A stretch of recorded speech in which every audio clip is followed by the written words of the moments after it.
Hamile, Ilisa, how are you, Ilisa?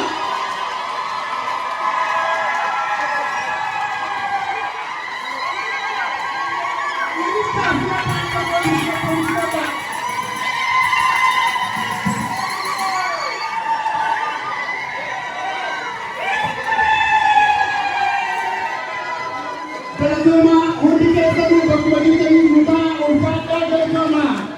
Bakkuma jirtanii nutaa hundi keessa nuyyuu ulfaadhaa galatoma ennaa hundi keessa nu bakkuma jirtanii nutaa.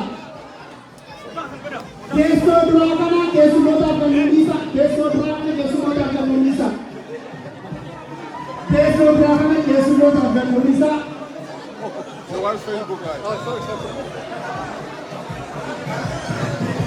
Teessoo duraa kana keessumootaaf kan mul'isa. Dubartoonni illee bakka keessa nu qabadha. Dubartoonni illee bakka keessa nu qabadha. Bakka keessa nu qabadha. Gara barataa bakkuma argattan akka barataa. Asuma dubartoonni illee akka barataa. Namni hundinuu bakka keessa taa'am.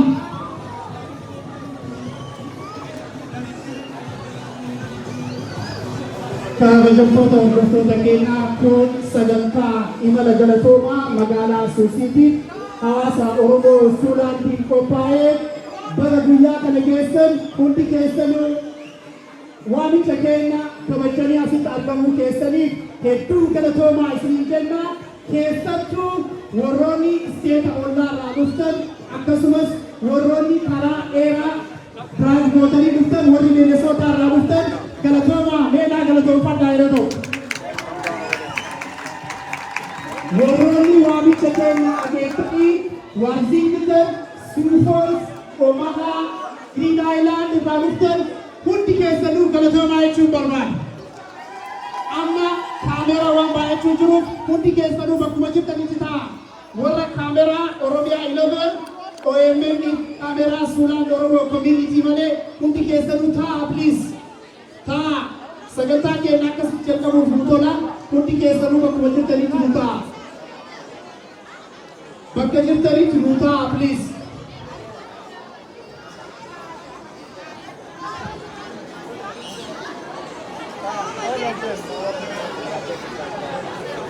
Hundi keessanuu bakkuma jirtanitti nu ta'a.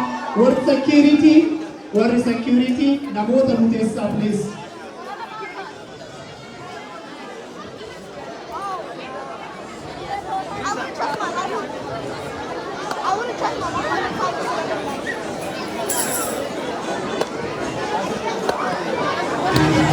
Suulaan jirtu!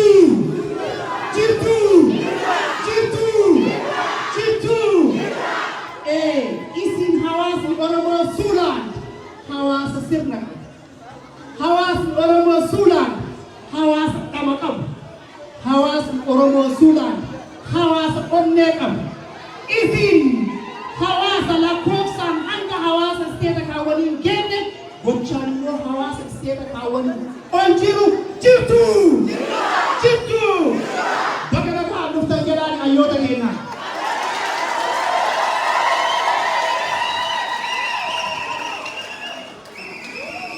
Ittaansuudhaan sagantaa keenya deemnaa. Kanaaf keessan akkaataa sagantaa keenyaatiin deemnaa. Sagantaa jiru asirraan isin beeksisa jechuudha.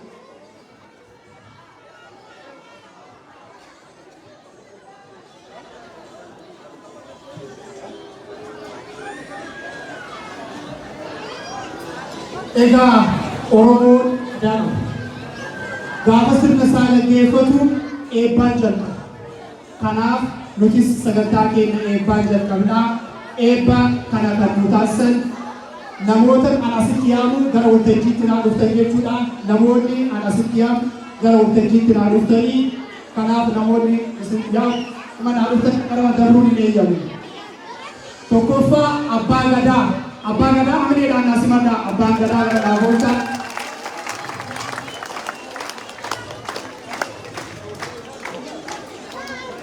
Lammaffaa Sheikh Ismail Waddeessa. Sheikh Ismail Waddeessa gara dhaaboota. Sadaffaa Abbaa Qaddamuu abbaan qaddamu gara waltajjiitti naa goota. Abbaan qaddamu afraffaa obbo Daadii gara waltajjiitti naa goota. Obbo Daadii ittaanee obbo Abbaa Jamaal Saafaa Otissee. Abbaan Jamaal lamatu jira. Kanaaf Saafaa Otissee gara naa goota.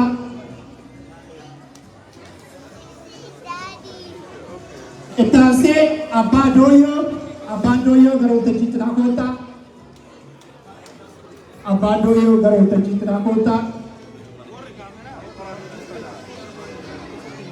Ittaansee keessummaa keessaa warra suufoofsi keessaa nama tokko bakka buufna.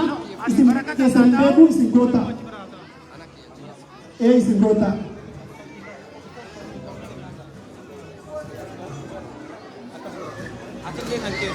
Space itu kabar. Kami ni kejauhan. Okay, you can get space.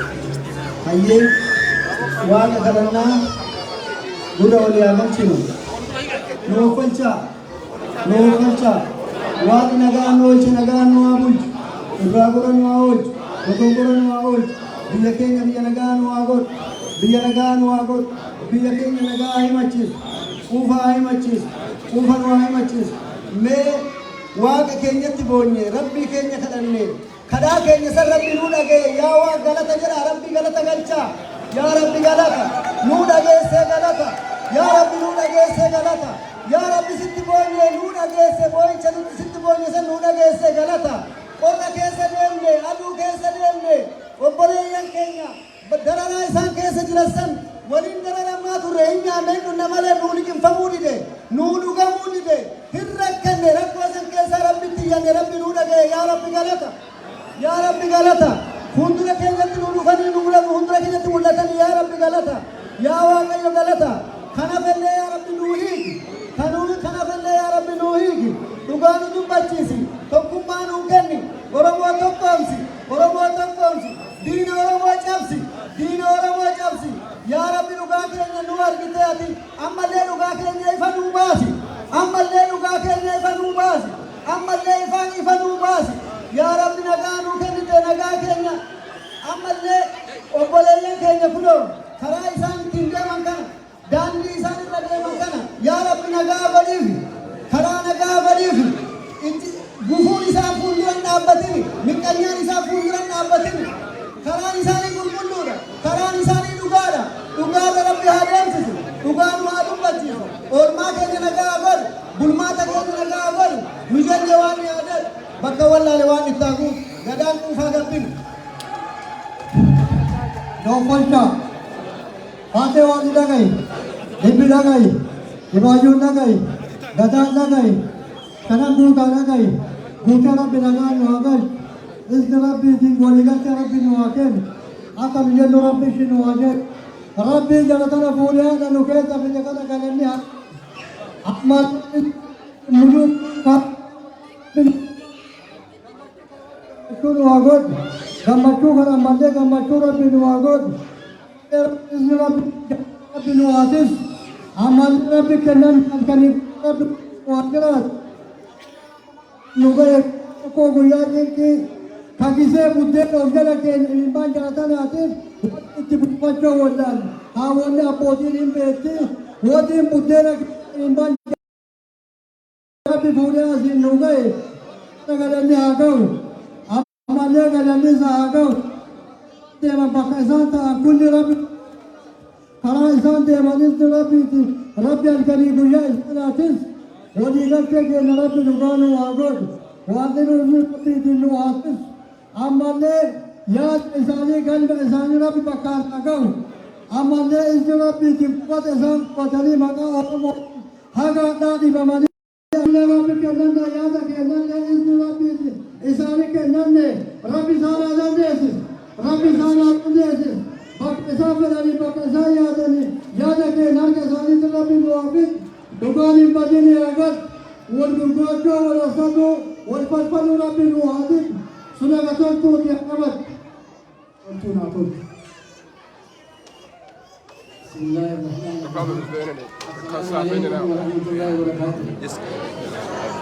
الحمد لله رب العالمين اللهم اغفر لي ما قدمت وما اخرت وما اخرت وما عليك به انت المقدم وانت المؤخر لا اله الا انت ربنا اتنا في الدنيا حسنه وفي الاخره حسنه وقنا عذاب النار الحمد لله وبلوغ كينيا اتي ولم في دي ولا تكون غلط بالدار وبليا كينيا خلق متى فاتي ودواء يقولوا ولم في دي والله في زمان ربي سالي لي هاغم مجيزو كل هاغم مجيزو تدراتي masalah tersalatu ibadah saja dia mungkin umat orang mau tujuai pada ni agar tadi umat orang mau lakukan terbatas ingat tadi gena magal di masani agar gena magal di masani agar yo kata di kata yala di kata wallu wa kai tuan de maju ni agar mutuman amudra de bertelen tawar kana Allah tinggal lagi di sakar sana karena aku hari ini sudah ke bawah Rabbi ni itu sakata wal lagi awal ya assalamualaikum warahmatullahi wabarakatuh galatoma ani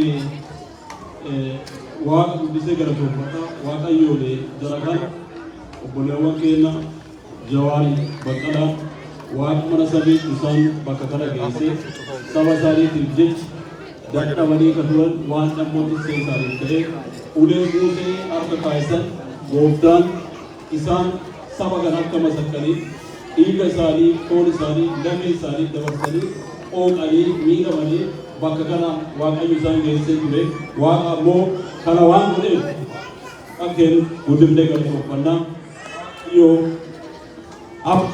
baay'ee akka isaan waliin jira abdii saba dhaabatan san waaqayyo akka isaan waliin jiraatu waan isa raa eegu waan isaan waliin haa jiraatu humna seexanaa ammoo biyya mootummaa Israa'elii tokko nama sakkaa ture Musee waaqayyo akkuma argaa kanaaf jara lamaan kana akka Iyyaasuuf Kaalebitti waaqayyo isaan qaalibateera kanaaf waaqayyo isaan waliin haa jiraatu borullee isaan waliin haa jiraatu afoo isaanii waan naa dhaabatu kanaaf waan keenya galatoomfannaa waan ufamoo billee isin waliin waanis waaqa isin kadhannaa sama hundaaf galatoomna. Assalamualaikum. Duraan dursee namni jedhu baga Rabbiin mootummaa keessaa rakkoo san keessaa baasee uummata keessanii wal agarsiisan jedha. Rabbiin agartee baay'ee jecha lafa balleessin Rabbiin uummata Oromoo agartee waan barbaadu geessu. Namni dhugaa irratti waa dalage geessan hingaa Rabbi isa gargaaru Rabbiin nu wara waan deemuuf nu haa geessu galatooma isaa manguddoota keenya bakka isaanitti naa deebisaa abineedhaan asimadha.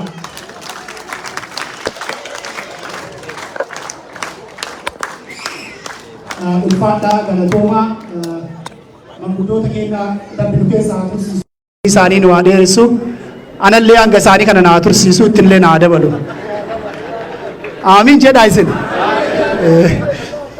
Tole kanatti aansuudhaan sagantaa akka sagantaa keenyatti daraaraa dhandhamsiisanii namni hidhaa ba'ee akka aadaa keenyaatitti silaa bakkatu bakka ta'e maal godhan?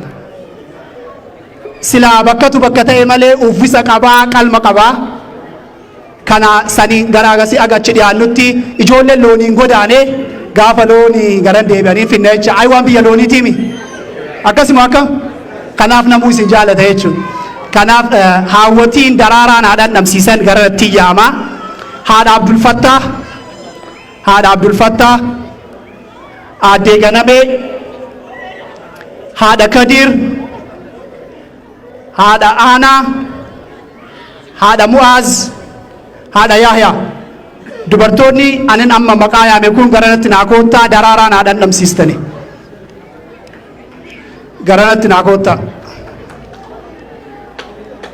Haawwatii illee amileedhaan naa simadhaa.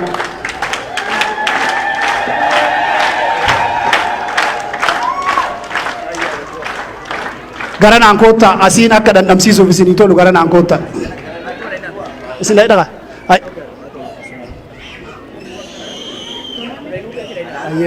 Ayyee galatoomaa isaan haawwatan xaarsinu jedhanii isaan waan isinii kaaniif mee isaaniin galatoomaa naa jedhaani.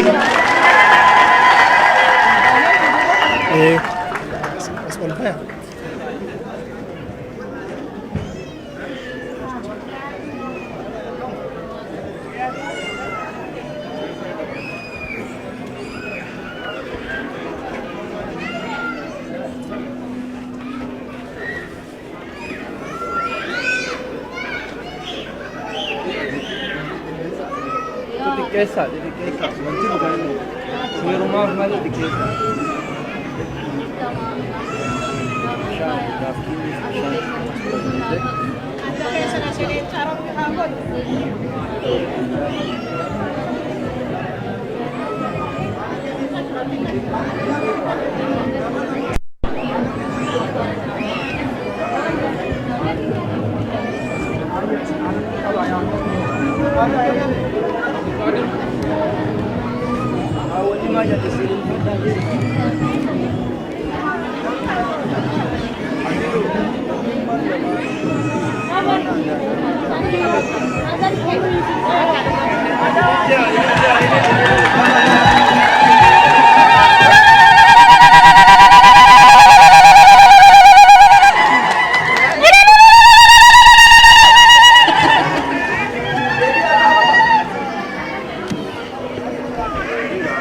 Galatoomaa jennaanii haawwanni teenna umrii nu dheeradhaa nyaata aadaa Oromoo kana akkasitti warri nu qopheessitan galata guddaa qabdanii ammootu wanni isinitti dhaamannu dhaloota ammaa kanatti nu dabarsa.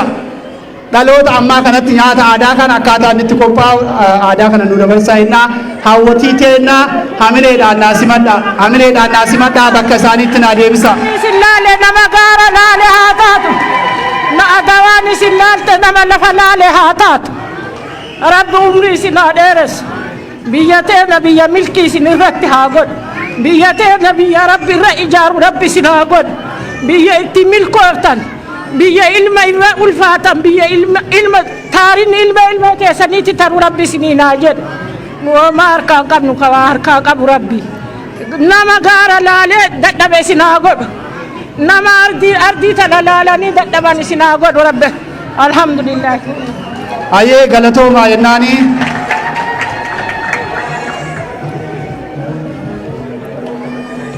tolee taansuudhaan sagantaa reefu xiqqoo irraa tuttuqeen bira dabree namni hidhaa ba'e maal qaba jenna uffisa qaba qalma qaba innee loon keenna ijoollee looniin godaanee waan qalmaa duuba hambifanneerraa nama uffisa nama sadii garatti affeeraa hawaasa Oromoo Suulaand bakka bu'uudhaan tokkoffaa abbaan gadaa garanatti naa dhuftanii lammaffaa abbaa Jamaal ka obbo Saafayee bira ta'an abbaa Jamaal Saafayee osoo hin taane abbaa Jamaal ka obbo Saafayee bira ta'anii sadaffaa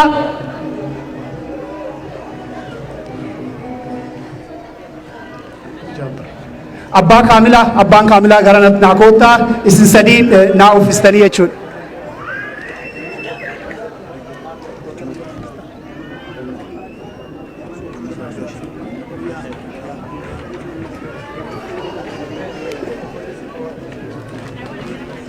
Sana basi ki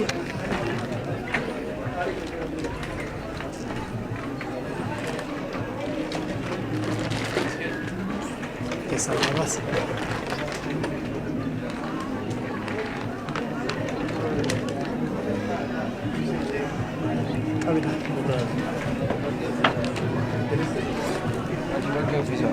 Alangino.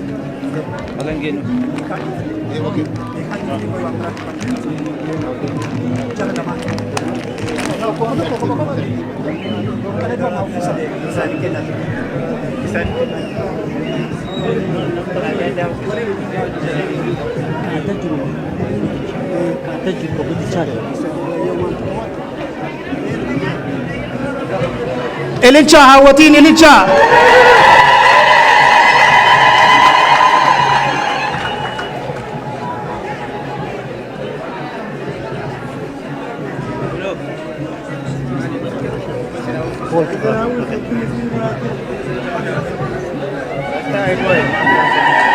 Ililcha na ofisa isaan illee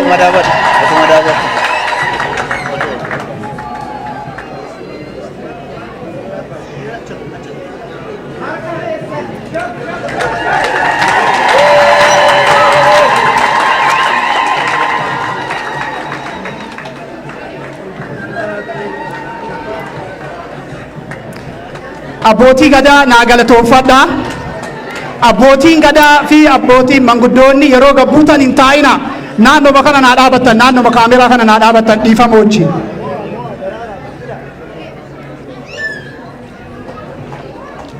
No, así me refiero. Tole ammas nama keessummaa qabna. Nama uffifannu nama nu biratti kabajaa qabu. Nama Oromoo hunda biratti kabajaa qabu jira. Namni sun gaafa Oromiyaa Media Network akkaataa ittiin socho'u dhabee hawaasni keenya maal goona akkam goona jedhee malaaf malli jalaa badee kan lakkaa'anuyyuu isiniif jira waan kana anuu sochoosuu hin danda'a jedheetiniin kan nu sochoosaa ture asnaa kennaa uffisa san kan nu sochoosaa ture obbo Muhammad Abdosh naa uffistanii jecha daariktara olaanaa Oromiyaa Media Network.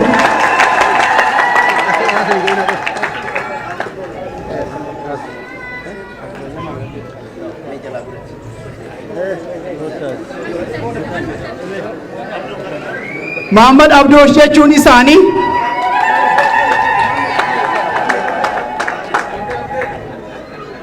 galatoomaa abbootiin gadaa fi manguddoonni bakka keessaniin nu deebi'aa ulfaadha.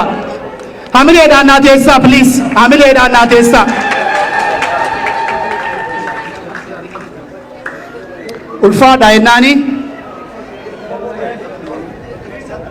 Kanatti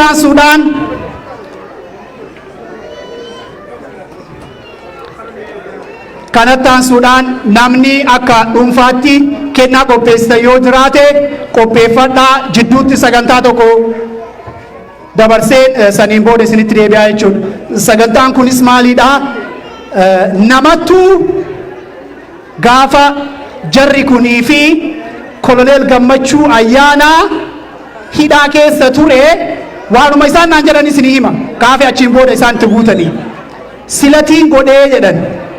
Silatii san immoo har'aa asitti kennee koloneel Gammachuu ayyaanaa qaamaanis nu keessa jiraachuu baatan yaada warra nu bira qaamaan jiru osoo hin taane warra yaadaan nu wajji jirus warra qabsoo Oromoo tumsu jedhan. Galfata saniif immoo obbo Iyyaayyuu warziin bitanirraa garatti affeera jechuudha. Obbo Iyyaayyuun gara naa koottaa yeroo tokko.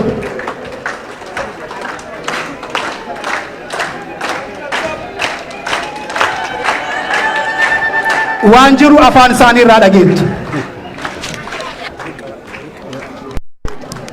Baay'ee galatoomaa, baay'ee galatoomaa, baay'ee bareeddanii ani wanuman jedhullee hin beeku. Warri Susutii kuni dhiifama. Warri Susutii kunis warra ajaa'ibaati. Faranjiin biyya kanatti dhirsaafniitiidhaan hoggaa wal fuudhanii for good for bad jedhaniit. Gaafa Johaar lafa kana ture, Johaari OMN dura ijaare mucaasaa dura Oromoo dura jechuun yoo inni mana hidhaa turelleen miidiyaa kana ijaartanii hoggaa dabre waan isin hojjettan hundumtuu hin yaadanna. Ofii keechanii mee harka ofiidhaa adara sirriitti. Ummata xiqqaadhaa isin Oromoo ciccimaatu as keessa jira. Kanaafi warra ba'e kanaan ani wannan ani jedhu tokkollee hin jiru. Imimmaanoo ta'e malee dhugaadhaan waan deemaniif dhugaan gizee hundaayyuu hin mo'a. Warra dhugaa ta'aniif ammallee hin mo'anii ani isaaniif gaaffii qabu. Yeroo tokko gizee isaan mana hidhaa seenaniidha mana hidhaatii ba'anii anii fi manaa koo taa'aa turre warri kun nu ba'ee jira. Wanni isaanii nyaata dhiisanii guyyaa 40 ta'aniif tokko koloneel Gammachuu ayyaanati. So yaa Waaqayyoo gaa inni mana hidhaatii naa ba'e iPhone 12 kennaa yookaan bitaa fi jettee haati manaa koo jettu anillee harka dhahaan ture. Edaa hoggaan takka jedhu isaanillee nuu ba'anii Waaqa galanne haa ga'u. Amma immoo hoggaa jennu iPhone 12 gabaarra hin jiru nuun jedhan haaraa bituu barbaanne tartiinii binne marre. So koloneel Gammachuu ayyaana misaa'elii keenya kan Raashaan tokkostu san kana irra deebi'uun barbaadu. Kanaafi nuyi hundumaayyuu warra Oromoo dubbatu hundumaayyuu waliin dhaabbannaa kun yaada isin hundaayyuu akka ta'e naa galaa dhamanaatiyyan telefoonaa wajjiniini asitti yaamaa sabboontuun guddoon ishiidha. Namni tokko hoo namni duuba jiraate dubartiin duuba jiraatte malee jabaachuu hin danda'u ka jabduun ishiidha. Akka asitti naa dhuftee Telefoona sanii boqoqalaatti naa kennite.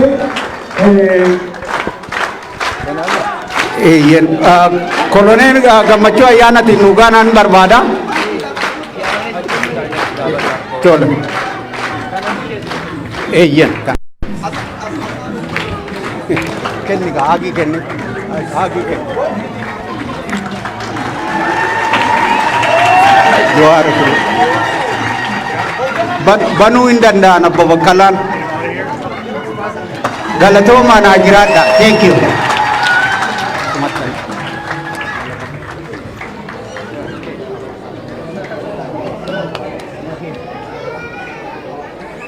Tole kanatti aansuudhaan sagantaan itti aanu haasaa gabaabaa kan nu taasisan durataa waldaa hawaasa Oromoo Suuland obbo Jamaal Hamdaa affeeraa haasaa gabaabaa kan nu taasisan asumatti affeera.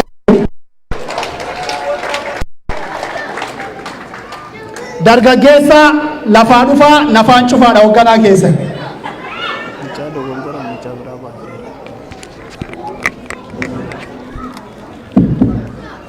Duraan dursee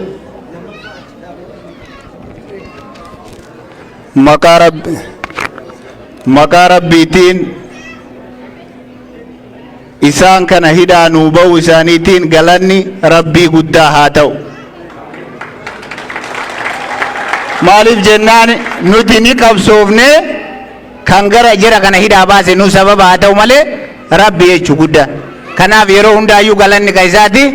Yeroo tokko rabbiin galanni haa ga'u jaa isin hunduu afaanuma beektani.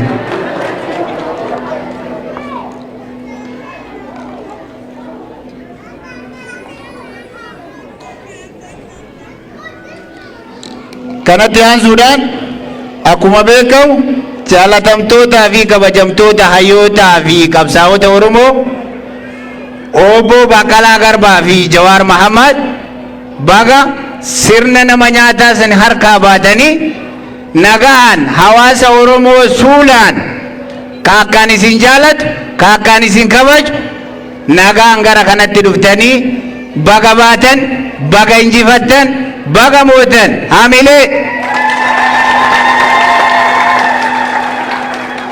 Akkasumas keessummoonni naannawa kanarraa magaalaa Waarzingiteen Omaha Suufoot Giraanlaand fi naannawa kanneen biroo kan maqaan dhahin irraa waamicha keenya kabajanii jaalalaan yeroo hundaan wajjin dhaabbattanii maqaa koo fi maqaa ummata Oromoo Community Suulandiin hedduu galatoomaa isiniin jedha. Isaaniifillee hamilee naaf kenna.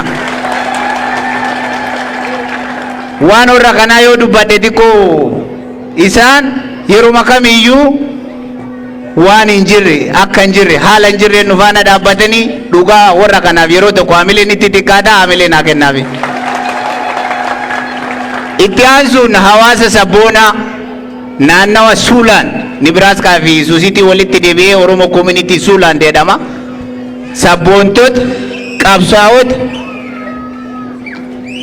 isaan kanaanillee hedduu galatoomaa jedha. Hedduu galatoomaa hamilee ofii kennaaf nuuf kenna hamilee. Wanti koo waa'ee uummata Oromoo Community Suulandii kana dubbachuu barbaada. Innis maal yoo jettan nu lakkoofsaan xiqqoodha akkuma nu argitan kan jechuun community adda addaa dabalannee lakkoofsaan baay'anne isinitti fakkaachuu danda'a. Nu xiqqoodha garuu onneen keenya maali? Sibiila. Onneen keenya sibiila. Kanaaf hamileen isinitti xiqqaadha. Akkuma beekamu nuti erga gaafa Haacaaluu Hundeessaa diinni sirni nama nyaataan biyya sanii nurraa nyaatee jalqabee guyyaa tokkollee rooba caama roobni hin jiru jenni naatiin cabbiidha asitti isnoo keessallee hiriiraan deeggarsa mallaqaatiin hawaasa keenya bira dhaabbattanii qabsaa'ota keenya kan mana hidhaa jiranii tokko isaaniitiin balbala isaanii hanqaaqaatanii yeroo isaan mallaqa rakkatanitti yeroo isaan gargaarsa adda addaa barbaadanitti nu wajjin hiriirtanii isaan har'aas ta'an kana qabsoo keessaniin kaleessa osoo maatiin isaanii madaa'in haala kanaan akka asgaa waan gootaniif kunillee qabsoo keessaniin isaanillee nu afoo ta'anii hedduu galatoomaa ammallee yeroo tokko haamilee uummata Oromoo Community Suulaandiif.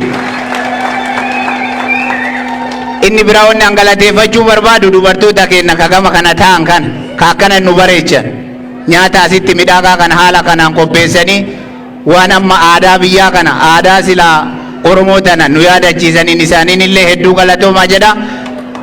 Akkasumas durataa keenya Oromoo Community Suulaandii ka turan hiriyaa kiyya dureessaa Elemoo qabsaa sabboonaa isaafillee haamilee yeroo tokko naa kennitanii haasaa kiyyaa asuma irratti xumuraa hedduu isin jaaladha hedduu isiniin boona galatooma.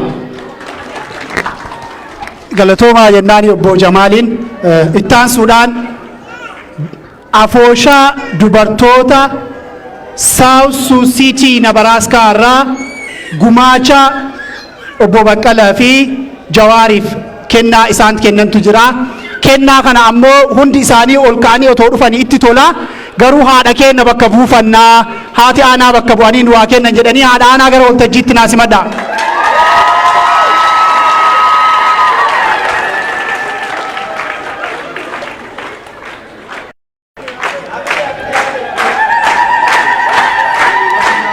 Haati aanaa dubartoota bakka bu'anii kennaa kennuufii jiranii kanaaf haamilee naa kennaafi.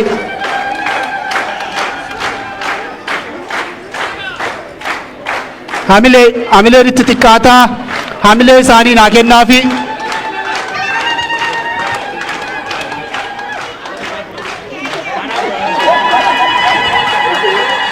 Haamilee naa kennaafi haamilee. Tolee kanatti aansuudhaan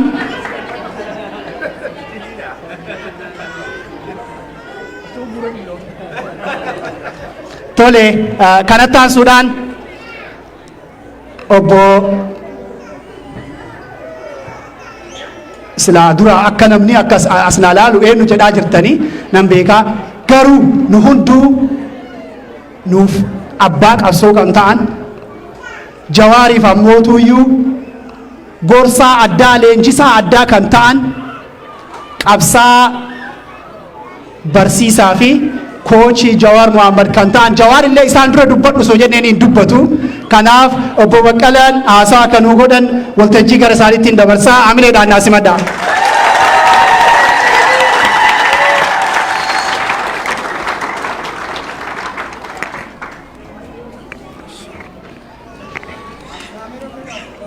Atau bayi galatoomaa waggaa 4 dura bakka kana yeroo dhufeetan ture 2018 gaafa sana nabi yookaan baay'inni nama haga kana hin ga'u ture amma baay'attanii jabaattanii nu eeddanii waaqayyoof galanna ga'u alhamdulillah jedha.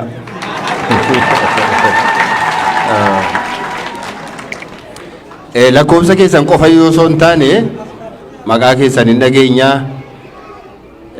namni waan gaarii hojjetus namni waan hamaa hojjetus hammeenyi isaas gaarummaan isaas fagootti ni dhaga'ama.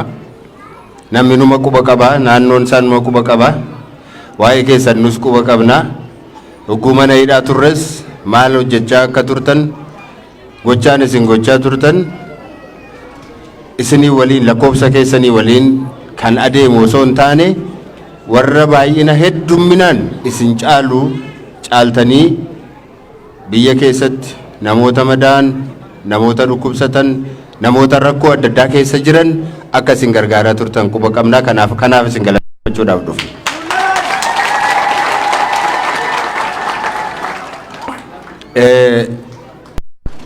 Kana jechuun anii fi Jawaararra bakka kanatti yeroo namni hundumtuu hiikameera jechuu otoo hin taane kumaatamaan obboloonni keenya kumaatamaan kan lakkaawaman ammallee mana hidhaa keessa jiru rakkoo fi dararaa adda addaa keessa jiru. Bilisummaa nuyi har'a bakka kanatti arginu haasa'uudhaaf isinii wajjinii wal qunnamuudhaaf qabnu kana dhabanii mana hidhaa keessatti kan rakkataa jiran hedduu isaaniitu jiru. Isaanumti warra carraa qabanidha. Warrumti mana hidhaa keessa jiran iyyuu warra carraa qabanidha. Warri waggaa baay'ee jiran warri qabsoo kana gara fuulduraatti warri jijjiirama kan lubbuu isaanii wareeganii jiru. Nuyi umriidhaanis nama lafarra bubbulleedha. Garuu ijoolleen nyaatanillee hin quufin, akka garaa isaaniitti maatii isaanii wajjiniin illee bashannananii warri hin quufin ijoollee kichuu ijoollee baay'ee dhabnee jirra. Nama baay'ee of biraatii dhabnee jirra. Nuti eenyuun kanatti hogguun simattan galata nu isiniif galchinu maqaa warra wareegamaniin immoo hiikamanii ala jiraniin warra baqataniis biyya alaa jiraniin maqaa dararraa keessa jiraniitiin isin galateeffachuu barbaadna. Waan gootan hundumaatiif galatoofama. Egaa akkuma ilaallu akkuma nama dubbachuudhaaf yaada isin mirga qabdu. Biyya ormaa keessatti mirga qabdu. Nummoo biyyuma keenya keessatti mirga hin qabnu. Mirguma ishee waggaa 4 har'aa qabnullee har'a hin qabnu. Iseen yeroo tokko al tokko nutti mul'isanii ifa isheetti qooma ishee billichi nutti godhanii nurkatti dhaamsan, nurkatti balleessan. Utuu sirbinee hin quufin, utuu galateeffannee hin quufin yeroo suma deebi'ee wanta nuyi qabne hundumtuu bishaan nurkatti namme nu jalaatii bade jechuudha. Kan baay'ee nama gaddisiisu immoo dur ormaatiin cabaa turre, alagaatu nu cabsaa ture, waraanatu bakka biraatii dhufee nu cabsaa ture. Har'a immoo namuma nu keessaa bahe, namootuma afaan keenya dubbatan, namootuma aadaa keenya beekan, namootuma baay'een isaanii namoota waliin guddanne hin deebinee miidhamuu keenyadha. Wanti Oromoo miidhe, wanti addaan illee qoode, akkatti dubbannullee wanti nu wallaalchise, waan goonullee faranjii akka nutti qoostu yookaanis immoo amma waan qottaniitu maal barbaaddu, maaltu mboosise akka isaan nuun jedhanitti rakkoo guddaa keessa jirra guyyaa har'aa kana jechuudha. Dhuguma har'a namni aangoo biyya sanaa qabatee jiru nama afaan keenya dubbatudha, nama keenyadha jechuu dandeenya. Mootummaan isaa kan keenya ta'uu haa baatu iyyuu malee namni sun nama keenyadha jechuu dandeenya. Afaan keenya dubbata. Kaleessa waggaa 4 guusaan miidiyaatti ba'anii yeroo isaan dubbatan, yeroo isaan mootummaa darbe sana sirna darbe sana jala yeroo isaan dhaabbatan, yeroo sana dhuguma abdii guddaa godhannee abdii keenya sitti kennannee turre. Amma ogaa nuu darbe jennee, amma ogaa yeroon isaas nuu ga'e, yeroon keenyas nuu ga'e, rabbis nu ilaale jennee iyyuu turre jechuudha. Imaanaan keenya sun hundumtuu har'a hin jiru. Isa waggaa 30tti hin dhabin, namoota waggaa 30tti hin dhabin, waggaa 4 kana gidduutti dhabnee jiru. Nama ganda keessanii du'e yoo gaafattan, amma biyyatti yoo bilbiltan, yoo barreessitan, yoo gaafattan, namni waggaa 4 kana asitti namni du'e hagam akka ta'e hundumti keessan beektu, hundumti keessan quba qabdu jechuudha. Barattooti keenya yuunivarsiitii dhaqanii galuu dadhaban, yuunivarsiitii irraatii fooqii irraa gad darbatu, karaa irratti cufanii maal godhaniitu makiinaa irraa buusanii ajjeesu. Karaa makeenyarra karaa cufanii nu dura dhaabbatanii naannoo biraatii dhufanii kan keenya jedhanii nutti falmanii konkolaataa irraa buusanii waan barbaadan nu godhu. Raayyaa qabna, poolisii qabna, humna addaa qabna. Humni addaa Somaalee yoo fudhattan Somaalee tiksa, humni addaa Kibbaa yoo fudhattan warra Kibbaa tiksa, humni addaa Tigree tiksa, humni addaa Amaara tiksa, humni addaa Oromoo garuu nutti bobba'ee mana keenya keessatti adamsee ijoollee keenya ajjeesaa jira.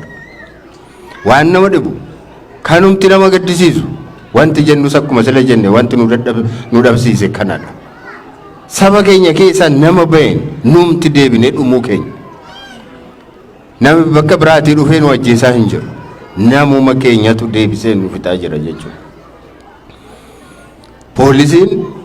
Poolisiin ormaa saba isaa tikfata. Poolisiin keenya garuu ganda keessa deemee saba isaa adamsee ajjeesa. Ijoollee amma du'aa jiran kana baay'ee isaanii kan ajjeesaa jiru. Akka bineensaatti kan adamsaa jiru. Humnuma addaa mootummaan kun ijaaree bobbaasee namumti afaan Oromoo dubbatu nutti bobbaasedha jechuudha. Kanaatiif afaan Oromoo dubbatan malee garuu mootummaan kun mootummaa Oromoo miti kan ittiin jennuuf kanaaf. Mootummaa Oromoo miti. Tokkoffaa nu hin filanne paartiilee Oromoo hogganoota isaa hidhee waajjiraalee keenya guutummaatti cufee guutummaa biyyattii keessatti cufee nuun immoo mana hidhaa keessatti nu naqee mana hidhaa keessatti nu gureetu qobaasaa ofiisaatiin dorgome. Kanaatiif kuni Oromoon hin filatamne. Dhaabii Oromoo keessa hin jiru. Adda bilisummaa Oromoos keessa hin jiru. Koongireesiin Federaalawaa Oromoo paartiin keenyas keessa hin jiru. Kanaatiif kan keenya miti kan ittiin jiranaaf. Lammaffaa nu tiksaa hin jiru. Nu tiksaa hin jiru. Ormi saba isaa tikfata jenneera. Ormi daangaa isaa kabachiifata jenneera.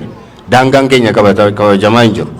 Har'a naannoo Amaaraatii waan nama dhibu naannoo Amaaraatii dhufanii Wallagga fa'aa keessa seenanii qotee bulaa Oromoo arraba fa'aa irraa kutunnaa dhageessaniitu yoo ta'e.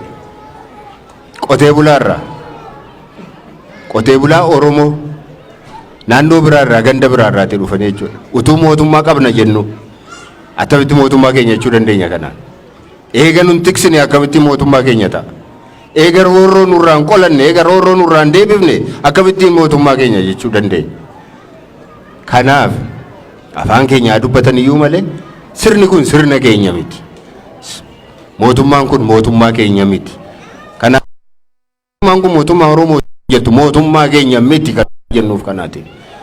Nu hin filannes, nun tiksines, nun gargaarres. Roorroo jalaa nun baafne, nurraan ittifne. Haga fedhanii nu haa godhanii alagaa jala alagaarraa nu ittisuu hin dandeenye. Ormaa nu ittisuu hin dandeenye. Karaa ba'aa yoo fudhattan ammas amma jenne keessaatii dhufanii karaa magaalaa dhaabbatanii bakka sana Oromoon akka itti darbullee jira jechuudha. Karaa hundumaatiin roorroon har'a nuti keessa jirru nurratti fe'amee jiru waggoota 30-40 darban keessatti nurratti ta'ee hin beeku. Kun immoo yeroo namni nama keenya jennu achirra jiru ta'uu isaati kan baay'ee nama ajaa'ibsiisu kan baay'ee nama gaddisiisu jechuudha. Kanaaf qabsoon keenya ammallee itti fufa. Qabsoon keenya amma gaafa akkasin as jirtan kanatti bilisummaa arganne biyya keenya keessatti mataa keenya wal qabannee dinagdee keenya irratti ajajnee daangaa keenya kabachiifannee roorroo ofirraa haga gaafa kaafnutti ammallee qabsoon keenya itti fufa. Kaafaa'uun kanaaf dura dhaabbata. Akkuma kanaan dura nuti dhaabbileen Oromoo wal quba qabna, wal beekna, waliin qabna, waan walii mallatteessinu qabna, waan waliin hojjennu guutummaatti qabna. Haga gaafa galma keenya geenyutti qabsoon keenya itti fufa, isinis nu biraa hin hafina, waan armaan dura gootaniif immoo galatoomaa isiniin jechuu barbaada. Kanaaf Jawaariif Baqqalaa mana hidhaa keessaa sababii ba'aniif gammannee yookaanis immoo ammaan booda waan hundumtuu akka waan raawwate akkasin ittiin fakkaanneen barbaada. Har'a nama 10,000 yookaan isaa ol ta'utu hidhaa keessa jira. Hogganoonni adda bilisummaa Oromoo eessa jiru har'a? Quba qabdu miti bakka isaan jiran. Har'a mana hidhaa tokko keessa oolchu. Yeroo biraa immoo bakka biraatti dabarsu. Yeroo biraa immoo bakka itti dabarsu. Uffatan haga dhabanii haga wannoon isaan fixutti hinjiraan isaan nyaatutti haga sanatti ga'anii haga yoonaa mana hidhaa keessatti gatii itti baasaa jiru, gatii kaffalaa jiru. Utuu isaan achi jiranii immoo maatii isaanii ajjeesaa jiru, maatii isaanii hidhaa jiru, mana isaanii immoo gubaa jiru deebisanii jechuudha. Kanaatiif hamma gaafa kun dhaabbattutti qabsoon keenya dhaabbachuu hin dandeessu.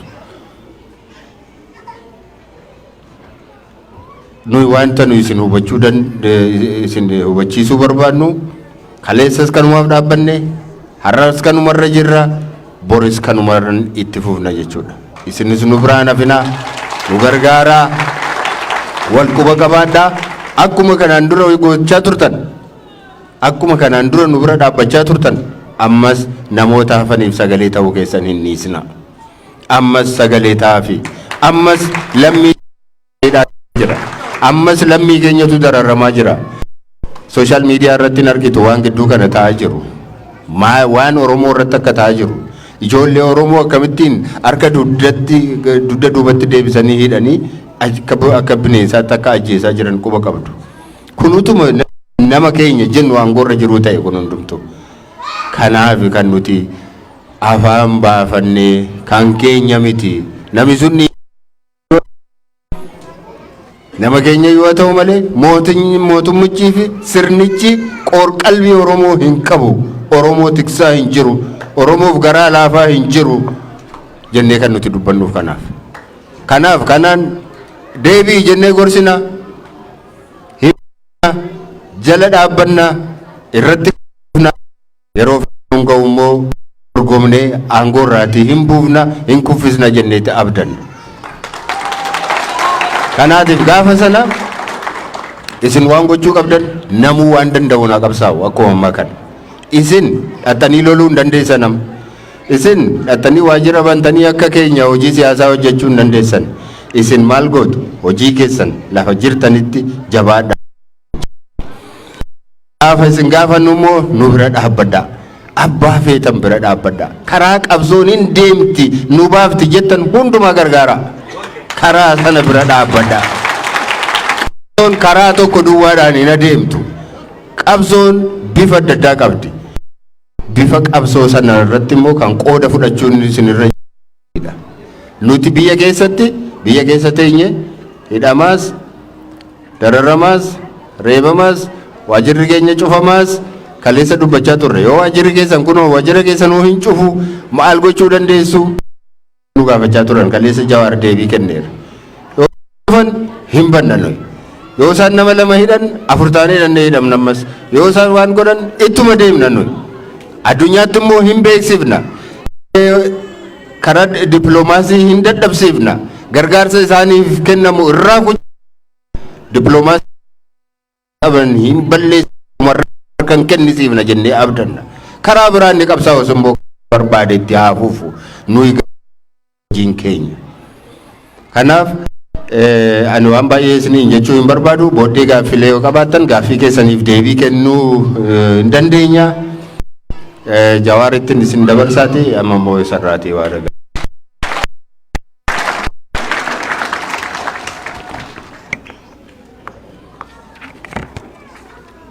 Akkam jirtan? Fayyumaami? Hoggaa meeqa dura as dhufe san? Baran dardara ta'e tokko as dhufe na fakkaate. Magaalaa tanaa magaalaa biraa takka garuu hawaasuma kana. 17 miti 2013 suufool dhufeetiin ol fuudhu laaqana binnee barfanaa foon shiroona nyaachise qaalichi diriin isaan kun nama ijoollee aadaami gaafa nan xiqqaa ta'ee biyya hin taphadhu kanarra dullacha ture.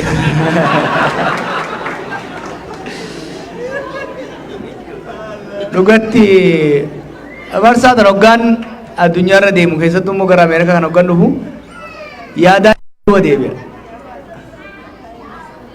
Bara san yeroo Oromoonis namaa gadii miti dhugaan sii guddaan kijiba alagaatiin awwaalamee hafuun qabu. Kunis nutis ormaan wal qixxooyinee miidiyaa mataa keenyaa qabaachuu qabna jennee hawaasni dura itti dhufne tokko kana. Hawaasni dhugaa dubbanne hawaasni Oromoo naannoo kana jiraachuu isaatu hin beekun turen. Yoolumas jirtu kanaan nayaame dhufne waan wayyaa kiisha nu keeysan. Hinga jajjabeessinee asiin geenye. Har'a garuu akkanatti heddummaattanii baroota dabra kana keessatti guddattanii as ga'uu keessan hin beeknen ture. Hoggaa Ameerikaa dhayna jennu Minnesota silaa irra dabruu hin dandeenyu waa hedduu walitti xaxxataadha. Minnesotatti aanee eenyu haa ta'u hoggaa jedhan namni warri kana qopheesse dabduu ishee sun tumtu hawaasa Suulaan ta'uu qaba jedhaniitti murteessanii maaliif akka ta'e amman arga.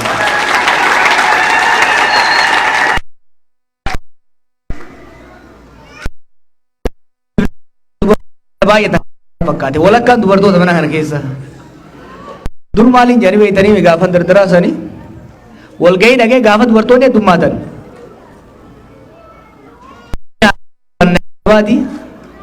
wanni irraa dhoortoon irraa argamnus wayya turte.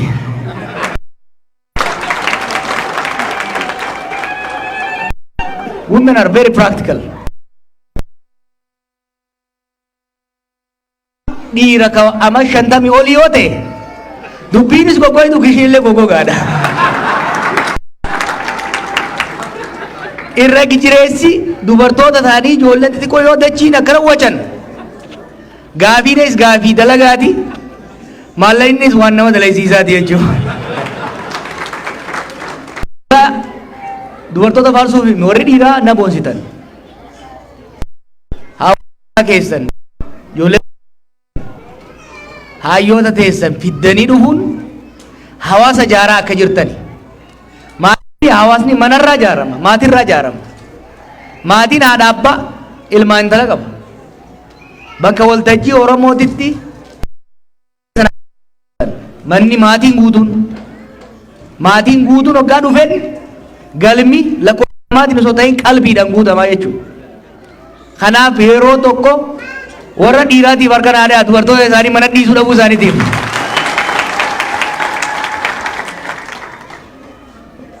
Maqaan keessan hedduudha amma. Ani immoo waan hin hawween asitti arge. Namni keenya magaalota gurguddoo keessatti bakka dalagaan hedduun jirretti dhoortoo mootummaatiin jiraachuurra baadiyyaa bareedduu sanatti gadi ba'ee dalagatee ifiifis wayyaawee qabsoo soggaa gargaaru arguun hedduu nama gammachiisa.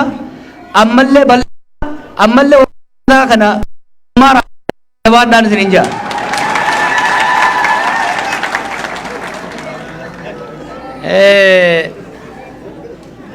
Baqqalaan gaa haala biyyaa irraa dubbatee jira.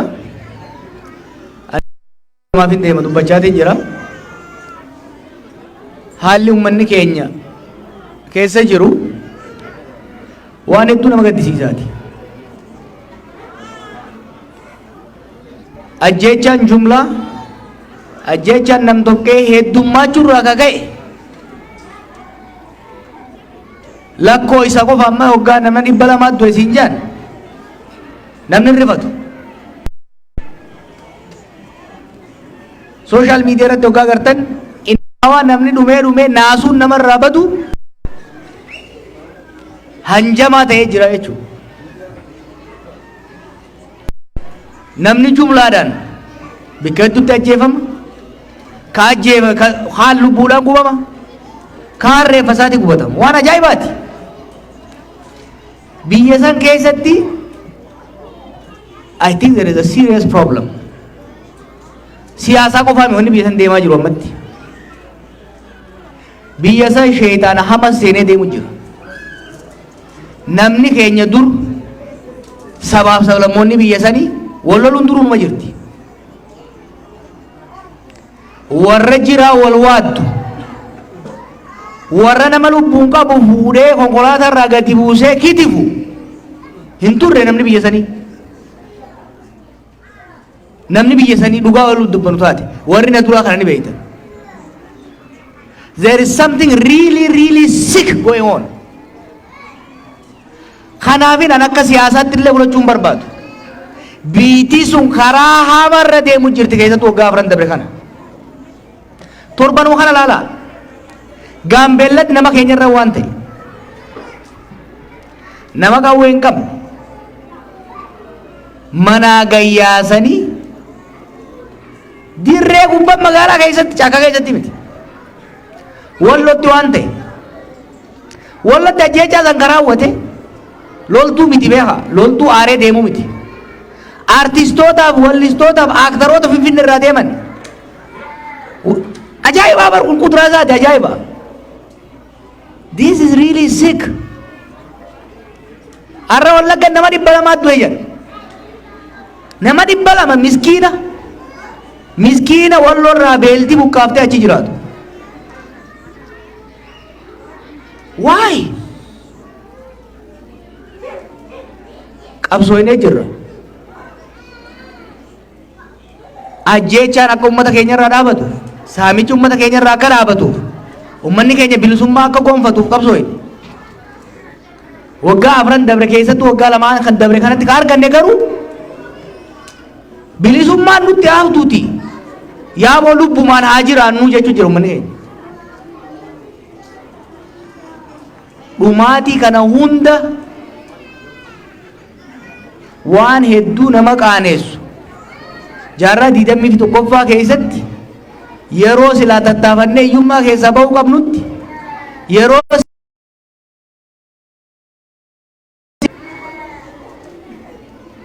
murruqiin gamaa gamanaa godhamaa jiru kun aan hedduu na sodaachisa. Waggaa lamaan dabre kanatti lola Tigraayitti godhamee fi Affaariif Amaara keessa godhameen ka Oromiyaatiif ka Beenishaangul osoo hin dabalatin nama 500,000 du'an. 500,000 people. Ajaa'ibaa bara. Waggaa 4 dabalaan bara silaa gadaa silaa namni waliinuu wal dhaga'ee wal gorfatee biyya bulchuun ulfaataa taatetti sabaaf sablammoonni qeefii bulchanii biyya waliin bulchuunu gargaarsa rabbii gaafattutti sirna olaantummaa sirna fiudaalaa deebisuu barbaadan. Kanatu jinnii goda hundaa yaasee uummata waliin dhage. Goda hundaa waliin yaase. Ammallee adeemsi kun dhaabachuu baannaan ammallee sirna abbaa irree dhaabuudhaaf barara qabatan kabara deengaddaa irra gara parsantii 14 ittiin gati. Hubadhaa Tigraay Amaarri gara kaabaa Affaar godinoonni hedduun Oromiyaa keessa Wallagga Shawaan Gujiin dachiin hin qotamne barataan mana barnootaa hin jiru bu'uuraaleen misoomaa daaraa ta'aa jiran kana deebifnee ijaaruu qabna. Kana deebinee ijaaruudhaaf qoqqobbiin jira mallee inni dhufaan jiru. Ilmi namaa waan nyaatee bulu waan daara ba'uu dhawweetti ittiin deemaa jira jechuudha. Haala kana keessatti waa'ee siyaasaatu falmuun hedduu nama rakkisa. Rakkoo kana keessaa bahuun waa'ee nagayaa ka dubbannu nuti. Nagaya wayyaa karaan humnaan ittiin deeman biyya sanitti murruqi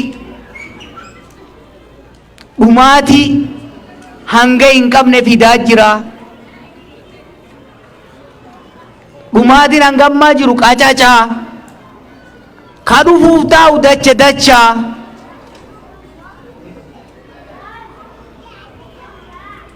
Warri mootummaarra jirtan dhiini hangammaa biyya sanitti hoggansa keessan jala jige dhiini hangammaa jige hidha guddicha isaan jansan guuta bar hidha guddicha guunnaa jechaa turanii waggaa lamaan dabre kana dhiini garuu hoggansa kana jalatti jige dhiiga hidha san guutuu danda'a jechuudha.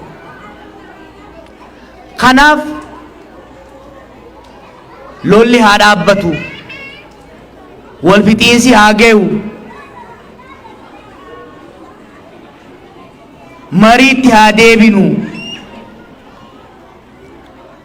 lonchinaan dulloome ka irraan gadee rooba keessa oofaa jiran qilee dhaquudhaaf goommaan lama seenee jira lama qofaatu hafe duuba deebisaadha.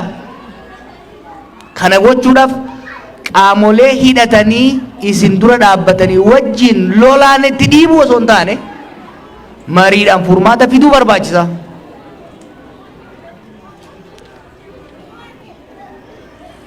Dubbiin qawweedha. Dubbiin taankiidhaan itti deemna. Dubbiin diroonii dubbii daran hammeessite malee furmaata fidaan jirtu. Mari'adhaa. Kanaanu akka paartiittis akka hooggansaatti kan jennu. Wanni abdii namaa kanatti xiqqaan ni jira. Humnoota Tigraay wajjin lola suukanneessaa ilmaan namaa akka baala mukaa wintara biyya kanaa sanitti harcaase san yeroodhaaf dhaabanii ummanni beelaan akka hin dhumne gargaarsi seenuu eegaluun waan gaarii. Kana cimsanii gara fuulduratti deemuu qaban. Lolli sun deebi'ee akka hin kaane maaliif kana jenna? Nama keenya achittis gadhuun diinagdee keenya achittis gadhuun lolli kun deebi'ee akka hin kaaneef marii sirna qabu dubbii wal lola sanfite hiddaan furuudhaaf gara mariitti seenuu qabanaa jenna. Abdiin xiqqoon ni jirti dalagaa hedduu gaafata gara kaabaatti. gara Oromiyaatti gara Beeshaangulitti immoo sunuun jiru. Lolli akkuma kaleessatti hiita. Namni akkuma kaleessatti harca'a. Qabeenyi akkuma kaleessatti barbadaaya. Mataa gara tokko haadatanii gara biraan dhiisan. Kanaaf biitti tun uummanni kun akka baraaramuuf saboonni biyya sanii akka waliin fidneef maaliif adeemsi waggoota muraasa dabre irra deemame ammallee deemaa jiru sun sabaaf sablammoota guddaa uumee jira. Kana jechuun namoota muufachiisuu danda'a. Wanni amma argaa jirru kuni wanni Wallootti argaa jirru kun wanni Gaambeellatti argaa jirru kun wanni Matakkalitti argaa jirru kuni hariiroo saboota biyya sanii hariiroo hadhaawaa godhee jira. Ibidda ni beektanii ibidda gaara keessa citaan goggogaan jiraachuu baannaan kibriini lafa bu'ee ibidda qabsiifama. Tokko kana. Egaa lolli dhaabatee ceasefire godhame booda nus dabalatee warra harka qawwee keessa hin jirre dabalatee rakkoo siyaasaa biyya sanii hiddaan furuu fi hariiroo haaraa new social contract ummanni kun amma booda wal deebi'ee akka wal hin fidneef sirni abbaa irree amma booda akka hin dhumneef dandeessisu olaantummaaf saamichi akka hin dhumne wabii ta'uu danda'u waliigaltee irra godhamuu qaba jechuudha. Kana qofaa miti. Haalixa biyyattiititti yakkisuu kanneessan yakka jechuun hin danda'amu. I don't know. Cruelty. Hamaan raawwatamee jira. Warri miidhaa irraan ga'ame sun hayti galuufii qabdi. Warri miidhaa geessise adabbii argachuu qaba. Justice has to be served. Nagaa yaada isaanii imaammata isaanii karaa nagayaatiin tarkaanfachiisantu irra wayyaa. Hawwiin abbaa irrummaa, hawwiin olaantummaa, hawwiin humnaanin si cabsee si bitaa hin taatuu jennaan ni taatii jedhanii nu hidhan. Taateere hin taane biyya wal fichiisanitti itti gad nu baasan. Namni baay'een ni jijjiiramtanii anaan faan ni jijjiiramee naan jedhan jijjiirameetiin jira. Waggaa lamaan dabree kan waan ni jijjiiramin maaltu jira? Maaltu jira? Biitti nuti biraa hidhamnee fi nu itti baane dachiisami. Hoogganni amantii, hoogganti siyaasaa, beekaa kayyattuun haala kanatti nu wajjin barate sheeyxaanumeen nu eega namni wannummaan dhageenyuu fi agarru hundi waan nama sodaachisu nu suukanneessu waan ta'eef waan kana qalbiin laaluu qabna tasgabbeessuu qabna jenneet kan laallu akka kaafaa'utti ejjennoon keenya ifaadha. Hangafoonni keenya waggoota 25 duraatiif karaa irra qabsaan sirna federaalawaa Oromoof sabni biraa qeebii irratti ittiin bulchu sirna dimokiraatawaa Oromoof sabni biraa mootummaa isaa ta'e qubaan itti filatu ka gubbaa itti tuulamuun osoo hin taane kan ammoo karaa qawweetiin wal jilbifachuun osoo hin taane yaadaan wal mormanii wal caaluudhaanii jedhanii irratti qabsaa turan. Nutis kana itti amanneet itti galle jechuudha. Bakka ammarri jirrurraa nuti akka itti yaadnutti akkuma reefu jee sabni keenyaa fi sabaaf sablammoonni biyya sanii balaa hamaa itti deemaa jirurraa hafuudhaaf lolli gama hundaan godhamu dhaabbachuu qaba tokko. Sanboota sirna dimokiraatawaa sirna federaalawaa gad dhaabuu qabaa jennee deemne. Kana gochuudhaaf ammoo akka Oromoottis akka Kaafaawottis gahee leencaa taphachuu dandeenyaa jennee amanna. Kana godhuudhaaf dhugaa uummata keenyaa qabna. Dhugaa qofa qabatanii hin gahaa miti. Keessattuu jijjiiramoota hunda keessatti ce'umsoota hunda keessatti ummanni keenya haqa isaan malu dhugaa isaan malu wanni hanqateef jaarmaya cimina hooggansaa cimina imaammataaf caasaa gahaa ta'e ka ummata kana tarkaanfachiisuu danda'u jaarrachuu waan hin danda'iniifi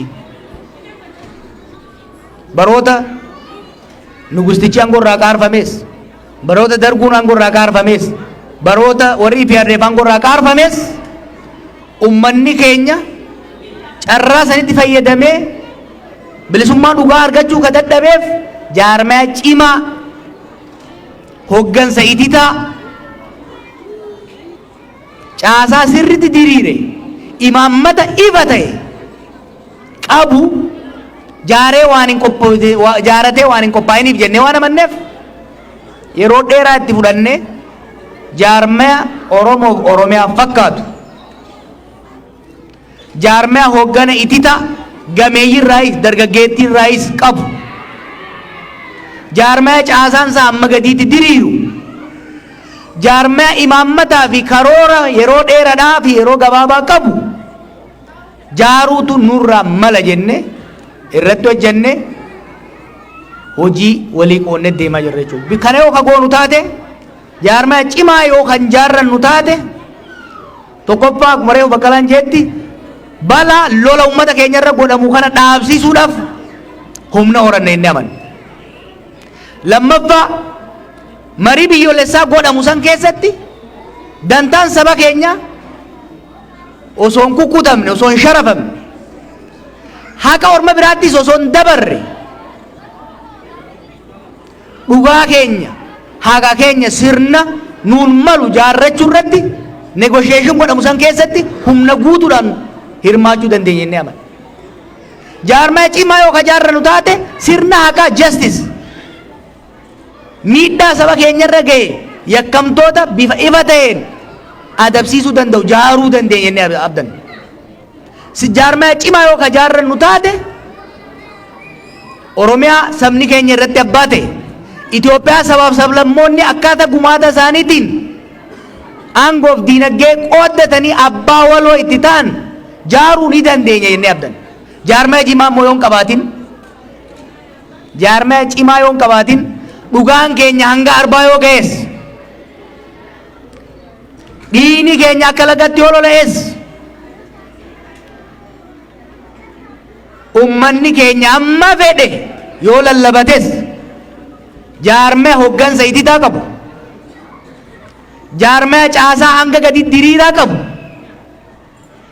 jaarmaya imaammata ifaan ifa ta'ee fi tarsiimoo sirritti itti yaadamee bilchaate yoo kan hin qabaanne taate lolallee ofirraa dhaabuu hin dandeenyu marii keessatti illee haqa keenya eegsisuu hin dandeenyu haqa ummata keenyaas galchuu hin dandeenyu Oromiyaaf Itoophiyaa Oromoodhaaf taatu jaaruu hin dandeenyu. Kanaaf fuulleffannaan keenya kan irratti fuulleffannee jirru jaarmaya cimaa jaaruu irratti kana godhuudhaaf immoo bu'uura raacitii gahaa lafa keenya jirra inni abdanna ummanni keenya biyya alaa yaada nu dhiyeessinu dhaggeeffadha ka isinii ta'e fudhadha ka isinii hin taane ofirraa darba ka jidduu jiru immoo riizarvii irra seef godha kaayadha. Nu akka kaafaa'ootitti tarsiimoo qabna jennee yaadna. Karoora bareedaa qabna jennee yaadna. Tarsiimoo ummata kana bakkaan gahuu danda'u ni qabna jennee yaadna. Amma duras tarsiimoodhaan masakamnee injifannoo argamsiifnerraa muuxannoodha qabna. Biyyoota adda addaatirraas waan baranne qabna kanarratti hundoofne saba kana dhugaa isaa ni galchine jennee qabsoof. Kanarratti hamma dandeessaniin miseensa ta'uudhaanis nu gargaaruudhaanis yaada nu kennuudhaanis akka nu bira dhaabattan isin gaafadhaa galatooma.